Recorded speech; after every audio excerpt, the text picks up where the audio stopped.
Wow, what to say to that? I feel like I need to hit a high note or something. Thank you. Thank you, everyone, for this amazing award. Honestly, especially post my twins, I feel like everything's a bit surreal. I have to tell you, so glad Sitter City worked.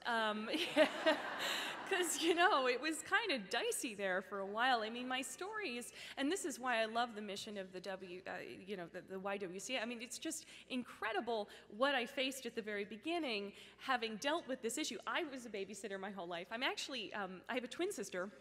My mother had 7 kids, 3 kids in the middle, and then she had a second set of twins. So you kind of knocked me over with a feather when I found out I was having twins. That was all very weird. But my sister and I babysat our entire lives, and just, you know, we had a monopoly on it and knew how much money you could make from it and how amazing it was.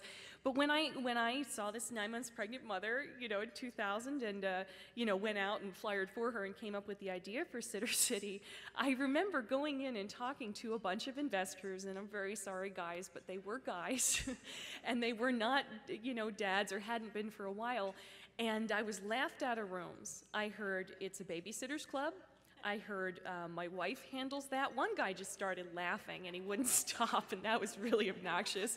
Because, you know, I'm there in my like first suit, you're like, hey, and that's gonna be great, you know, and they're like, you know, I think I just scared them. But, you know, I remember thinking, get your wife in here, she'll understand. So Sitter City was a very amusing and long road to fruition for 3.5 years.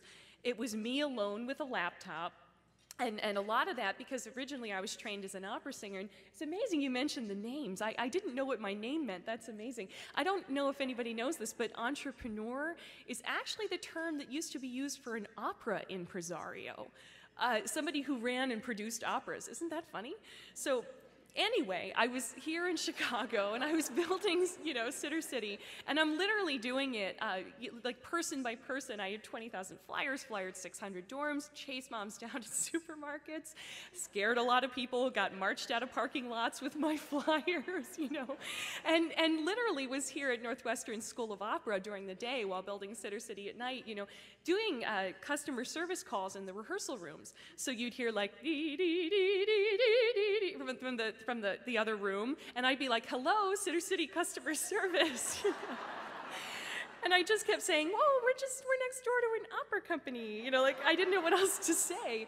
So anyway, you know, it was a long and crazy road. In 2004, things started to gel. We started, you know, getting some major attention, major talk shows, and everything just went crazy from there. And I think what happened was people began to realize this is a multi-billion-dollar industry hidden in plain sight, that people, you know, I think they thought it was a women's problem that should just be figured out in back rooms somewhere by us, and it's not.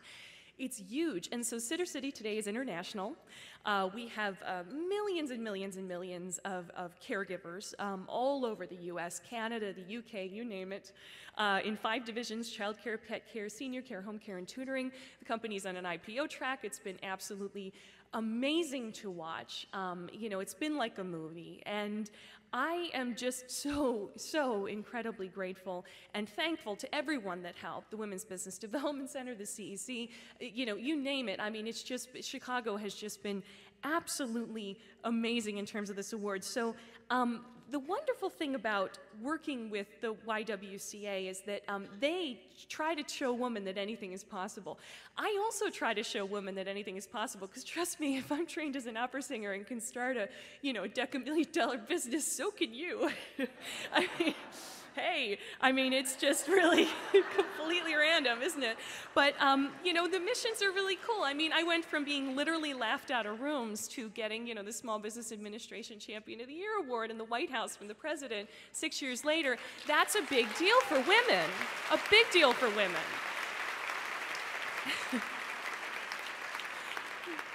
So, you know, Sitter City is in great hands now. It has a spectacular team. They have been wonderful. Lots of moms, lots of dads, you know, people that get it. I have twins now, and, you know, I'm moving on to a different track.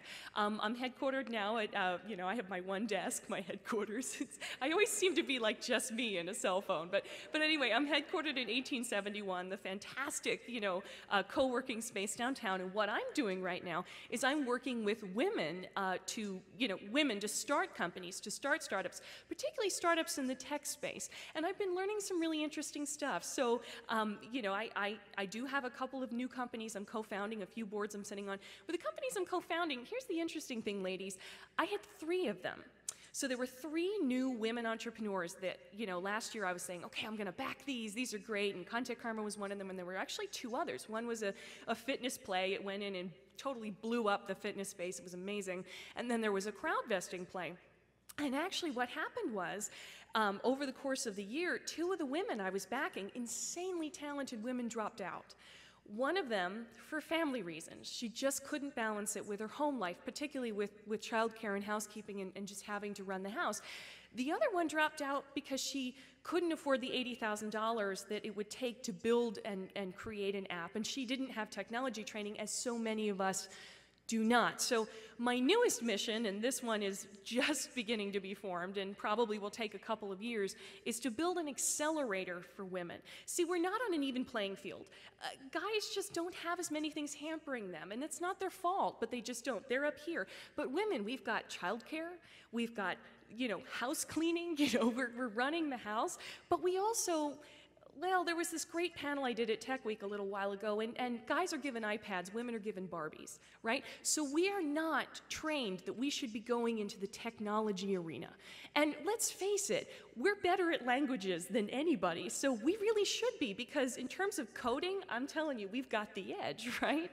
So the accelerator I'm trying to build personally right now to inject and accelerate women into the tech space, the tech startup space, basically includes a full course in terms of how to program and design, you know, your own website and apps and Ruby on Rails. So bam, you know, already the playing field's leveled a little bit because you can do what the guys can do. You can build sites and apps. But then the other thing I want to add, and this one, you know, I'm working closely with Sitter City on, is childcare. You know, just add childcare grants and housekeeping grants, and suddenly the playing field is even. So that's what I'm working on.